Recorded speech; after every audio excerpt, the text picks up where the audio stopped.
Mike, David Moore, Dallas Morning News. Had a question and a quick follow-up for you. How would you characterize your meeting with Jerry yesterday? Was it talking a lot about you in a fifth season? Was that a brief part of it? It was like, hey, what are you looking for? What do we need to do here? It was a long meeting. I think we went probably a little bit past 3 hours. We talked about a number of topics. I mean, the first topic was obviously the disappointment of the ending of the season. Went through all the layers of that. Then we talked about pretty much everything in the football program. So it was more looking forward and just what happened and then what initially. Yeah, I think it. We went the whole course. Went back through things that we felt may have factored, and like I said, the disappointment component had a lot of layers to it. So we went through all those layers, and then we talked about personnel and coaches and everything involved. So business affairs, and so like I said, it was a long, productive conversation. I know a lot of veteran coaches in your position feel it's important not to go into a final year to want an extension. Can you talk about working without an extension in this final year and any complications? Well, I think the biggest thing is, and I've been asked this for 20 years or ever how long those questions pertain. I've never talked about a player's contract, coach's contract. I mean, I'm not going to start today, but I will say I am very confident in the direction, and I like where we are, as far as moving forward. So I'm very confident where I am. Clarence, a four-star telegram. Can you talk about what the last few days have been like, and for you and your family with the uncertainty, if you felt there was some uncertainty regarding your future, and is there a sense of relief, focus? Where are you now mentally going forward? I mean, professionally, this is what I do. I mean, so, and it's it's tough, no doubt about it. I think when you have the opportunity to sit down and talk to every player, every coach, that's what Monday, Tuesday, and Wednesday was, and then really shifted from the player exit interviews right up to, the conversation with Jerry. So yeah, I mean to say it's not emotional would, of course it is. I think it's being Captain Obvious, but yeah, the family part of it is the only part that concerns me. Everything else is, I have great confidence in, who I am as a man and who I am as a coach. But the personal part of it is a challenge. That just going forward. I mean, what's the mindset? I mean, obviously you refocus this relief on where you are going forward. I mean, with I'm focused on the press conference right now. So, I have a job to do. So, and, obviously I think all of us spend as much time as we can with our family. So nothing's changed for me. Mike, Todd Archer with ESPN. What needs to change with this team, organization, staff to get past? Todd, it's still raw right now. I'm still a little bit numb. It doesn't matter what year you're in, the level of success you have. My experience and really my approach has always been, you're going to have changes, you're going to have adjustments, and you're going to have emphasis. And, starting with the emphasis, there's a lot of things that were accomplished. So we want to make sure we can try to build off of those. We're always going to adjust, whether it's staff responsibilities, players responsibilities, scheme, all those things, and and then in changes is really part of that adjustment. How big of a change you need to make. So we're just getting started. What's the biggest regret from what happened on Sunday? Biggest regret? Well, not winning the game. But yeah, we haven't. The coaches have done their evaluations, and I got those last night. So I'm still working through it, and I've had some conversations. I'm going to a meeting from here. But yeah, I think the disappointment is just not playing to your standard of play. And I mean, you go through the whole regular season, you establish a standard of play, a standard of productivity, approach, and all those things. And one team played to their standard, and the other didn't. And unfortunately, we didn't. So, I'm very disappointed that in our performance. And just not playing to our standard. Joe. Joe Trahan, WFA TV. Mike, because the performance was so far below expectations, and you talked that you got reports from coaches and everything, do you try and tweak the way you evaluate it because it was so far below what you expected? Are there any things that you could do different in your evaluation process to try and get to the bottom of what happened? I'm not sure what you're talking. You have a certain way that you evaluate any game. Do you think, hey, listen, because that was so far below or so out of the ordinary for what you would expect, do you think about trying to tweak the way you evaluate it? You know, I look at evaluation process because I think the biggest thing is, you know, the way, you know, when you build a football program, from my approach is, you know, you have education, you know, education, how are you going to do it? And then what you're going to do is the application of it. And then you got to have a healthy, strong, you know, well-oiled evaluation process. And from that, you have things that you put buckets in. So and those buckets, you know, have goals and statistical, you know, filters that give you direction and make sure you're looking at. Statistics don't tell the whole story, so that's not what I'm saying here. But I think it clearly gives you a light to shine on and make sure you lock into those things. And the hard part about coming in here right now is, you know, there's a tremendous amount of emotion, you know, in all of us right now. And, you know, you have to get the emotion out of that to have clarity in your substance of how you're going to move forward.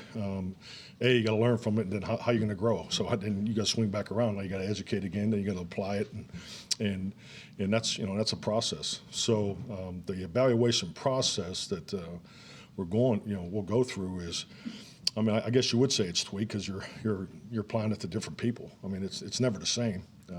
I guess to answer your question. And then just a quick follow-up. Will you go back to the Bills game, to the 49ers game, to try and find common denominators for that kind of, you know, performance from your team as you move forward to look for answers? No, absolutely, and that's, you know, and that's the insight that, you know, you're always is always part of your evaluation. No, absolutely, the negatives in those games are definitely at the forefront of, you know, what we got to be better at. John Michaud of The Athletic. Mike, obviously the fan base is really frustrated. What is your message to them about, you know, moving forward, why this team can eventually have that playoff success? Well, I mean, you know, we have an unbelievable fan base, and they should be frustrated. We're extremely disappointed for them, disappointed in our performance. But my message would be this: we have established a championship program. It's just not the world championship yet. We know how to win. We know how to train to win. We have the right people, but we have not crossed the threshold of winning playoff games. And it's extremely disappointing to be sitting here talking about it. But you know, I know how to win, and we will get over that threshold. I have total confidence in it, and that's why I'm standing here today. And then with the trajectory you had at Green Bay, winning the Super Bowl in year 5, do you see this program that you've built here being on a similar path? Yes. There you go. Thanks, John. But didn't expect a layup today, that's for sure. Yeah, I think you build a program and you continue to grow from it. But the reality of it is you have to go through the tough questions and make sure you have answers. And the reality of it is this team's going to change. And we're going to have changes. It happens every year. You know, just start with your roster. So, I mean, 25% of our players will be different than what they were this year. And that's, you know, and frankly, that's part of the disappointment because, you know, I thought we had an unbelievable team. You know, I love the way these guys work, their connection and belief in one another. They're very coachable. I mean, when you kick them in the ass, they responded, and you know, and they love one another. They love one another, and I think that's important. So, you know, the chemistry, and so there's so many good things, but we clearly came up a lot shorter than we anticipated. Calvin Watkins, Dallas Morning News. How difficult were those exit meetings with your players? I'll tell you, they're amazing men because the thing that just always blows me away is just how strong they are. You know, the discipline in their emotion and the ability to express. And I think part of that too is, you know, and every day is different. You know, because Monday's the veterans, so those conversations are more in depth, deeper. A lot of brutal honesty there. They do a good job of giving me plenty to think about and to look at. And then you have the mid group, the mid guys, years 3, 4, and and then there's a little more there, and then there's a little more. This is what I need from you moving forward, and so forth. And then the last group's the first year players and the free agents and so forth. And it's more, taking some of the things you had in days 1 and 2 and applying it to the conversation. So. I started doing it back in '06. I don't even recall why, but every time I do it, it's a grind, but it's so productive. But there's a lot of strength and confirmation that comes from those conversations, and I applaud our men for that.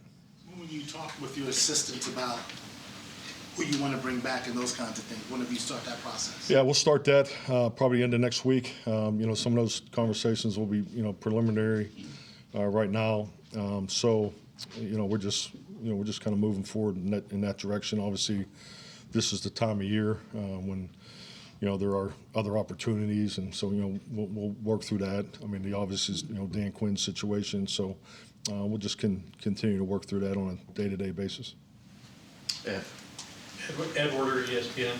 Mike, to what extent in your meeting with Jerry did you have to make a case or an argument for him to continue forward with you versus him recognizing the value after your 4 years of partnership? I wouldn't view the conversation that way. I think clearly, it started off with the peeling back the layers of what went wrong and the disappointment, and then. Then frankly, it got to where Jerry and I were one-on-one. And frankly, the best meetings I have is with Jerry's one-on-one. I can't. They're super productive. I mean, he's an awesome boss, but he's even a better leader because he asks all the hard, direct questions, which I love and appreciate, because you get to a depth in. You get into conversations that go in different directions, but there's always so much that comes out of it. So, and I'm just trying to go back through the conversation to answer your question. So, we talked about everything. The right, the wrong, the indifferent, what we need to build off of. And so I don't know if there's much we didn't talk about as far as topics that apply to the football operation. So, so it's a conversation, hard conversation, definitely throughout a number of points there, but it was, they're conversations that I personally always look forward to, because I've never walked out of a one-on-one with Jerry where I didn't think I was better, one way or the other. And regarding Dan Quinn, if he doesn't get a head coaching job somewhere else, is the assumption that you bring him back here? Dan's a highly valued, member of our coaching staff. So, but we'll go through the process here. Jane. I ask this question as respectfully as possible, Coach, but I've heard you talk about why fans should buy back into this team. Why should they buy back into you? And then as a second part of that, I think talking to players, it was clear they wanted you back. But what was some of their feedback for you moving forward? Their feedback for me? I'm not sure what you're asking. They gave you some feedback in those evaluations. Oh, the feedback's on every topic, every category that I talked about. So I think it's the confirmation of how we operate here. There's training, there's expectation, there's the development physically, the development mentally, and the development emotionally. In the emotional realm, you're always chasing, because of the different maturity levels and different backgrounds that come into your culture each and every year. That's definitely the arena that's the most challenging and definitely is something that we'll continue to focus on and definitely need to learn from this past experience. And why should fans buy back in to you as the head coach of this team? Yeah, because I believe that the direction, the leadership, everything is in place, and I'm not very comfortable talking about myself, but I came here to win a championship. I didn't come here to get another contract or anything other than that. I came to Dallas to win the world championship, and that's why I'm standing here. And buy into us. Scott. Scott Ritz with the AP. How was the exit interview with Dak? That was productive. I thought that we talked about a range of things, and I think just the biggest thing, when Dak, because we spent so much time together, so it's not like we had to go have a big conversation. It was more of a continuation of a conversation on a number of different topics. But I have unbelievable belief in Dak. I think he clearly has another step. I think this offense has suited him well. I think the things that we were able to improve on, it's a system built around making the quarterback successful. So the growth opportunity that we both see for the future was something that we are excited about. But the big part of the conversation was the disappointment, and we talked about the particulars of the game and some of the things that went wrong and how we can improve it on it. As part of that growth opportunity, year two as the play caller and the quarterback, I know you all been around each other for 4 years, but it's kind of the beginning of that relationship. Is there growth there that you see? Well, it'll definitely be more growth because now that we've gone through it, and you can't get to this spot without going through it, is, the situations that we were able to go through and now apply to the training, and that's just how my brain works, because as the conversations you have not only with Dak and particularly the veterans, there's a number of things that come out of it, and you're like, okay, how do I tweak the training component to maybe move the needle, a different direction in that area you're focused on. So, but yeah, that's really what those conversations are about, and then obviously, his conversation is a big part of that because not only what he means to the team, but playing quarterback. Michael Galkin, Dallas Morning News. How do you evaluate the way that your offense was able to run the football this season, and then on the other side of the ball, stopping the run, and when you talk change, the run game on both sides? I think just big picture wise, over the course of the year, we were below the line. I think we need to be better in both areas, and I think it's something that, that would go right off of what we were talking about in the last question. Those are the things, the training and how you do it and how you can improve there. But yeah, I'm not, we're not where we need to be in both those areas. Nick. Nick Harris, DallasCowboys.com. When you look at the current roster, 16 impending free agents, pair that with your conversation with Jerry yesterday, how much change do you anticipate this offseason? Too early. We touched on, some of those things, but yeah, it's really too early to get into that. But. And then in your exit meeting with Tyron Smith, did you kind of have a pulse on his future and what his mindset is right now? Yeah, I think the biggest thing for Tyron is we talked about the the path of his season and the training plan that was in place for him. This is clearly his best season that I've experienced with him since 2020. So he felt really good about that. I think just the fact that he's not going into the offseason without any big postseason surgeries is a real plus. But we'll continue to talk moving forward. Garrett. Garrett Podell, CBS Sports. Mike, you said you went through an evaluation process. What, if anything, connects sort of the 3 postseason losses the last 3 years? Do you view them as individual incidents? Yes, didn't sit down and go back through each one of those together, but the fact of the matter is, we did not play well enough in the 3. Mike. Mike Fisher, Sports Illustrated Arena. How much trepidation, following up on that, did you walk into the Jerry meeting with, wondering about what the outcome might be regarding your job security? To be honest with you, I didn't really go there. I met with the staff, and I just, I told them, really what was about to happen, just as far as, the evaluation and frankly, it was a bit of a sprint just to get everything together, coming out of the exit interviews and everything, get that to go in there. But no, I was, like I said, I was just in the moment, frankly. I wasn't, I'll be honest with you. The only thing I worry about is my family. I'm extremely confident in who I am. I can't say that enough. And I'm confident in what we've done here. And I have great confidence in where we're going. And that's really it's how the meeting ended. So. One more, Mike. Is there a Can thread I that finish? connects? I'm gonna finish, yeah. And not only where we're going, but we got work to do. You know, the job's not finished yet, and we both know that. As you do that work, is there a thread that connects the 3 seasons of not being able to get over the hump, and the hump? Well, I mean, there's a lot of people that are here, you know, that are part of that, part of those 3 experiences. So, but no, I'm just trying to go through the 3 games. You know, I think there's a number of things.